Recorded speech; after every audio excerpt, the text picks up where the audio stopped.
اگر آپ کا شجرہ نسب دیکھیں تو آپ کا تعلق قریش کے خاندان بنو ہاشم سے تھا۔ عبداللہ بن عباس بن عبد المطلب بن ہاشم بن عبد مناف، آپ کے والد حضرت عباس حضرت محمد صلی اللہ علیہ وسلم کے سگے چاچا تھے، اور آپ کی والدہ ام الفضل ام المومنین میمونہ رضی اللہ تعالی عنہ کی حقیقی بہن تھی۔ حضرت عبداللہ بن عباس رضی اللہ تعالی عنہ کی پیدائش ہجرت سے 3 برس قبل شیب ابی طالب کے عرصہ میں ہوئی۔ آپ کی پیدائش کے بعد عبداللہ بن عباس کو بارگاہ رسالت میں حضرت عباس رضی اللہ تعالی عنہ لے آئے تو آپ صلی اللہ علیہ وسلم نے ان کے منہ میں لعاب دہن ڈال کر آپ کے حق میں دعا فرمائی۔ حضرت عبداللہ ابن عباس رضی اللہ تعالی عنہ 8 ہجری میں اپنے اہل و عیال کے ساتھ ہجرت کر کے مدینہ پہنچے۔ اس وقت آپ کی عمر تقریباً 11 سال تھی۔ آپ اپنے والد کے حکم سے بیشتر اوقات بارگاہ نبوت میں حاضر ہوتے تھے۔ آپ نے جو زمانہ پایا دراصل وہ آپ کے لڑک پن کا تھا۔ حضرت میمونہ آپ کی خالہ تھیں اور آپ سے بے حد شفقت کرتی تھیں۔ آپ ان کی خدمت میں حاضر رہتے تھے۔ ایک دفعہ آپ صلی اللہ علیہ وسلم نماز کے لیے بیدار ہوئے۔ حضرت عبداللہ ابن عباس رضی اللہ تعالی عنہ نے وضو کے لیے پانی لا کر رکھ دیا تھا۔ آپ صلی اللہ علیہ وسلم نے پوچھا، پانی کون لایا؟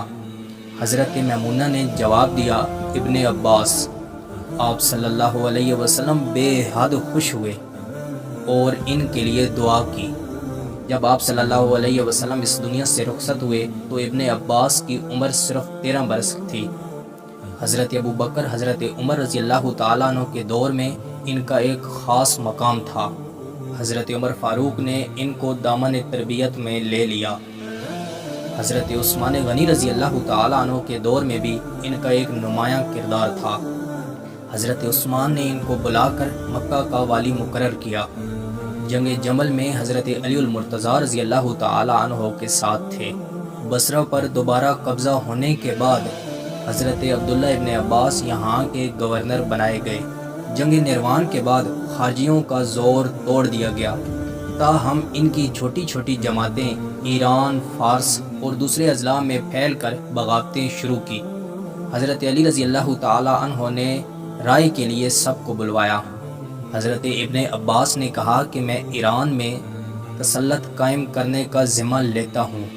حضرت علی المرتضیٰ رضی اللہ تعالی عنہ نے ان کی درخواست قبول کی اور ان کو تمام ایران کا حاکم اعلیٰ بنا دیا۔ حضرت علی المرتضیٰ رضی اللہ تعالی عنہ کی شہادت تک وہ بصرہ کی گورنری پر مامور رہے۔ البتہ بعد میں انہوں نے حضرت امیر معاویہ رضی اللہ تعالی عنہ کو خط لکھا اور مکہ جا کر گوشہ نشین ہو گئے۔ حضرت عبداللہ ابن عباس کو کوفیوں کی غداری کا تجربہ تھا، اس لیے انہوں نے حضرت امام حسین رضی اللہ تعالی عنہ کو کوفہ جانے سے منع کیا۔ حضرت عبداللہ ابن عباس در حقیقت بنو امیہ کی بنسبت حضرت عبداللہ ابن زبیر کو خلافت کا زیادہ مستحق سمجھتے تھے۔ آپ مکہ سے طائف منتقل ہو گئے تھے اور بقیہ زندگی یہیں بسر کی۔ قرآن مجید کی تفسیر و تعویل میں جو مہارت اور آیت قرآنی کی شان نزول کے علم میں جو وسعت ان کو حاصل تھی وہ کم کسی کے حصے میں آئی۔ حضرت ابن عباس رضی اللہ تعالی عنہ مخصوص صحابہ میں سے ہیں جو علم حدیث میں بھی بہت آگے ہیں۔ اگر حدیثوں کی کتابوں میں ان کی روایتوں کو ختم کریں تو ان کے اوراق سادہ رہ جائیں۔ ان کی روایت کردہ احادیث 2660 ہے، ان میں سے 75 بخاری اور مسلم دونوں میں ہے۔ اسلامی فتوحات کے بعد جب اسلام عرب کے حدود سے نکل کر ایران، مصر وغیرہ میں پھیلا تو وہ قومیں اسلام کے حلقہ اثر میں آئیں جن کی زبان عربوں سے جدا تھی۔ ابن عباس نے ان کی آسانی کے لیے مخصوص ترجمان رکھے تاکہ ان کو سوال میں زحمت نہ ہو۔ ابن عباس ہمارے پیارے پیغمبر محسن انسانیت حضرت محمد صلی اللہ علیہ وسلم سے بے حد محبت کرتے تھے۔ نماز میں بھی آپ کے ساتھ کھڑا ہونا گستاخی سمجھتے تھے۔ ایک دفعہ حضور نے خود ان کو برابر کھڑا کیا۔ جیسے ہی نماز شروع ہوئی آپ واپس اپنی جگہ کھڑے ہو گئے۔ نماز سے فارغ ہونے کے بعد حضور نے ان سے پوچھا تو آپ نے جواب دیا، کسی کی مجال نہیں کہ وہ آپ کے شانہ بشانہ کھڑے ہو کر نماز ادا کریں۔ آپ صلی اللہ علیہ وسلم خوش ہوئے اور ان کے لیے دعا فرمائی۔ ابن عباس آخری عمر میں نابینا ہو گئے تھے۔ عبداللہ ابن زبیر نے بیعت کرنے کو کہا مگر انہوں نے انکار کر دیا اور ابن زبیر نے ان کو جلا وطن کر دیا اور وہ طائف روانہ ہو گئے۔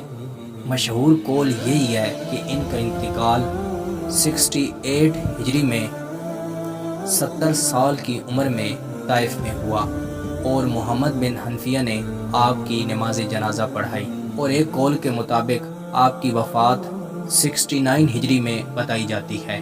آپ کے 5 بیٹے تھے: علی بن عبداللہ بن عباس، عباس بن عبداللہ بن عباس، محمد بن عبداللہ بن عباس، فضل بن عبداللہ بن عباس، عبداللہ بن عبداللہ بن عباس۔